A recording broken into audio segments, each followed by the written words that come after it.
Hello everyone, I have here the LEGO City Deep Sea Explorer Submarine set. I paid $110 US for this, and it came with 842 pieces. I did build the whole thing live on my Twitch channel.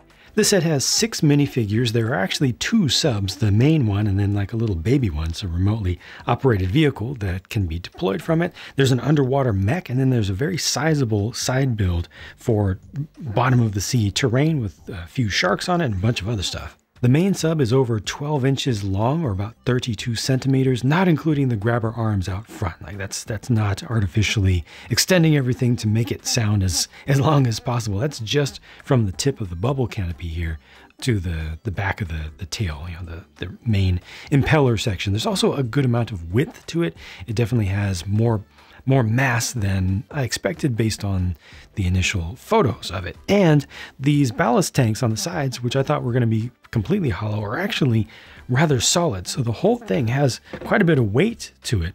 You can't actually use the space inside of here, but you know, when you pick this up, you feel like you've actually got something there. The grabber arms have a ball joint at the base, and that's got a large size of joint, so it's able to really hold its position, including if you're holding something in these arms, which have been recolored here to orange. I think they were only in gray before, but you just can squeeze those at any point and all of them will open. It's kind of magical. It's like a flower kind of thing, and that uses a rubber band. Again, existing design for that, but you have a good range of what you can do with that. It can grab onto a shark or a person or a large piece of cargo or something. You can slightly turn around these lights here for searching things out, and then the canopy opens in the front. Of course, you can get to the inside as well for a lot more access than that, but that's where an operator would sit, and then you can have more figures sitting behind that as well.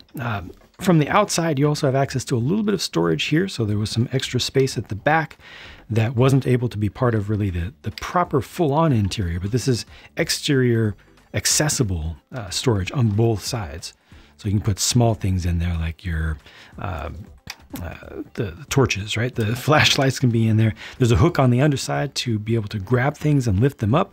That's a new print for 2023, or a new color for that printed piece for 2023. Got the suggestions of actual air tanks inside there as well, but this can also lift the underwater mech, which we'll be looking at later on by itself. These can be rotated. You can spin up the impellers. You can spin this up, or propeller, I guess. As well. This actually looks pretty cool. Black, is black a new color for that piece? Just a plain black? I don't recall. Other than that, to get to the inside, you've got a compartment right here, which holds the remotely operated vehicle, or you could swap that out for other cargo, but it looks like it's sealed up, so it's suggesting a proper airlock in there. So that's done nicely. This thing has a good level of detail and is usable in and of itself. It has the bars on the side, so you can hold on to minifigures with that, use it as a propulsion vehicle, and then it also has the arms and the hands there that can be turned, so it can grab onto things itself and pick them up, and you have a loop on top to be able to pick this up from the shore, or from a crane or from a boat. And then here, this is where you get much more access to the interior to really see what's going on. This is the main dry compartment of it, so again, the main operator would be right there, but you can have another person sitting directly behind them, or you can have 2 people sitting side by side facing opposite directions. And you've got printed panels there. You've got sample jars for when you bring stuff in, start doing some analysis there. And then over here, more of the same. A couple of spots to hold some additional accessories. That is a print right there. And then just another spot where you can have something sat down for some analysis along the way while you're still underwater. Again, nothing else back here. So really the interior spaces that are available to you, even though this is pretty large, are just this here, which could easily be loaded up with different cargo, and then this here. So kind of like 3 people and then an optional extra space.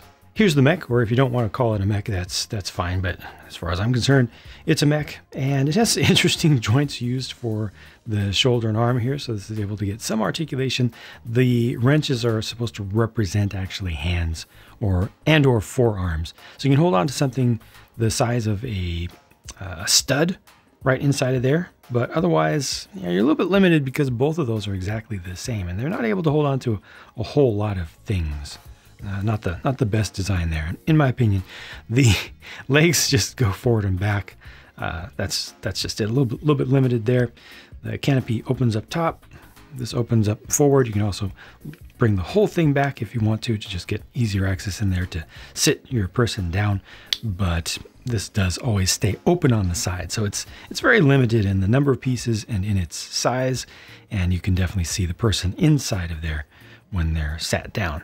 The terrain side build is significant. So this represents an old shipwreck that has partially either been encrusted over many, many years with sediment and various growths, or it just kind of fell directly into some rocks, into some terrain that it has kind of integrated itself into a bit. You've got several sharks, so 2 that circle from up above to make this extra dangerous, and then you got the big one down here. This has a very small action feature just to have it be kind of a surprise, right? So it lives down there, uses that as a cave, and as you come around, you've got these circling above. You try to come down below, stay below their level, and then this can just be pushed straight out for a little jump scare action. We'll take a closer look at the new design for the shark as well, the new print for it. On the outside, these fish are actually glow in the dark, properly glow in the dark, and they use the most modern of Lego's glow in the dark formulations, so they glow nice and bright. The jellyfish are large. I thought they were too large, but actually, honestly, there are some jellies and man-o'-wars and things like that that are rather significant. So, relative to the size of a minifigure, it's honestly not out of the realm of reasonability whatsoever. And a different color scheme for one over here. They just look very nice. I think they look very good. And then down here is the old captain who was deceased quite some time ago. Don't know what happened to his other leg. You see, he's connected with the spot where the leg is missing. He was clutching onto one of his prized gems when he went down. Another gem is over here. Got some bars of gold, but oh, there's his other leg. So you are able to turn it into a full skeleton if you want. And this is the little sliding feature here for the big shark. You just do it manually, that's it. And then finally up here on top, there is the treasure chest, which is conveniently located, and that just has some gold bars inside. They make it easy enough for you to pick this up. Just a couple more gold bars, and you probably want to pick up the gems and put them in there as well and take it all up together. Again, though, the size of this terrain build is pretty significant. This easily could have been a set unto itself with just a little remotely operated vehicle there and a couple divers or something. Like this is pretty proper. It's a lot bigger than it needed to be, but I'm happy about it. The shark is the same set of molds that first came out for Agents back in 2008, but this is a new print for this one. Looks very similar to some of the things they've done before, but it's pretty nice. I don't think this is supposed to be a white print here. If it is, yikes. It's a light gray, but in this context here, it's perfectly fine. Yeah, I think the colors on this are nice. And this does have the bar on the top, so you can hold on to the back of the fin with a minifigure. You can attach something else there, and you also got the 2 studs, anti-studs, plenty of them on the bottom, and you can even stick a Technic pin through there as well for additional attachment possibilities. And this is large enough to gobble down a figure who doesn't have too much equipment on them, so you can have something like that going on. You could actually put a figure in there farther than that, but it starts to get stuck on the teeth a little bit. But yeah, it's quite a large mouth. Here are the 3 diver figures. Each of these does come with a pair of dive fins in orange. I just only attached them to one. Each of them also comes with the orange air tanks there. This is a dark azure colored, regular classic style of camera. Got the 2 different styles of helmets there. This one's dual molded, and this is just compatible with standard traditional visors. Got the metal detector there and a couple of flashlights, and all of the prints for the torsos and hips and legs are identical between these. Just really quickly looking underneath there so you can see their faces a little bit better, and only one of them has an alternate face. And here are the other 3. These have all different torsos, but no prints for the legs for any of them. A couple extra accessories, which again can be mounted inside of the main sub because there are extra attachment points, extra clips inside of there. And taking these hair pieces off, once again, we're a little bit low on alternate faces this time around in City. However, there is one personal flotation device or life jacket to share between those who are staying dry. And then for the divers, each of the divers gets a spare headgear piece as well, their own hair, so they don't always have to be wearing the full suits with the helmets on. These are the leftover parts, and the sticker sheet for such a large set was pretty small and simple. Now, everybody asked to see this picture right here more than anything else, so there it is. Yes, the big sub fits on here. I'm not going to waste 30 gallons of water to see if this will float properly with it up there. This is so heavy, I would not expect this to work well in the water at all. It would be extraordinarily rear heavy, but if you're not going to put it in the water, that works. Turning it around works not quite as well. It does not feel like this was designed to do this. This does not really slot into any specific place. It kind of fits okay there, but it's not, there isn't anything on the deck of the big ship that really holds this just right. There's a lot of play.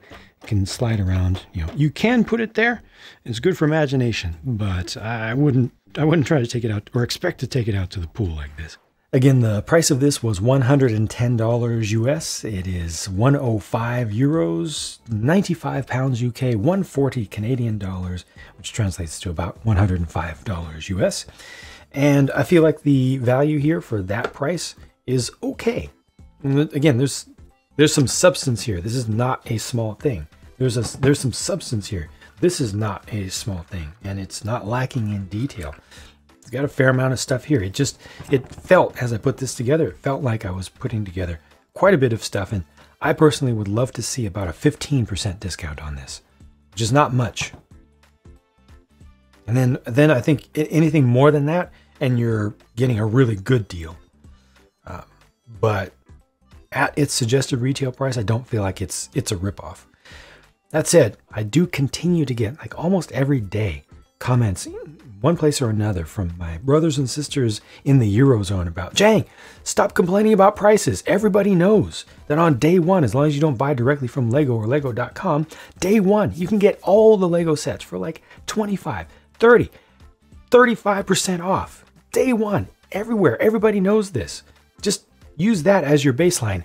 No, stop that. You have the great privilege of having day one, massive day one discounts. Enjoy that. Take advantage of that. Be thankful for that. Recognize, however, that it is a privilege, not one that is shared by the entirety of humanity. My entire, not just country, continent, hemisphere, does not get access to day one discounts, period. On Lego, not these days. It had started to happen a little bit before the Panini hit, but it hasn't happened again since, except maybe on the rarest of occasions. Many places in the Eurozone itself do not get access to day one discounts.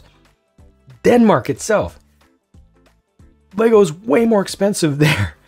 All of South America, Australia, New Zealand, so many places in the world, Lego is more expensive even than the numbers that I quote.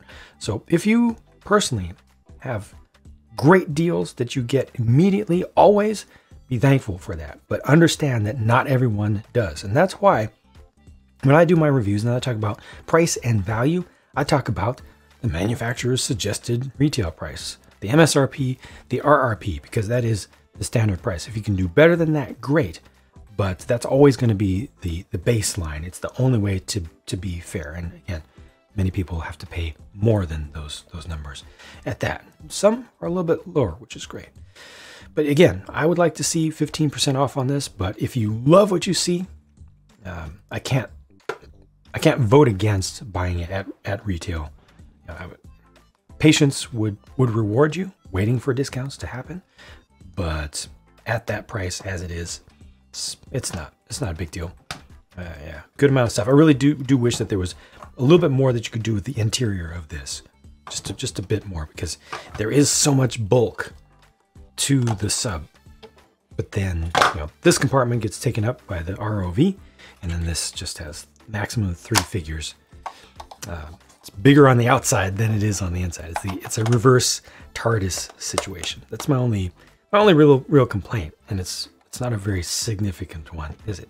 Thank you very much for watching. Hope you understand my viewpoint, even if you disagree with it. Hope that you've gotten some value out of this video itself. Bye for now.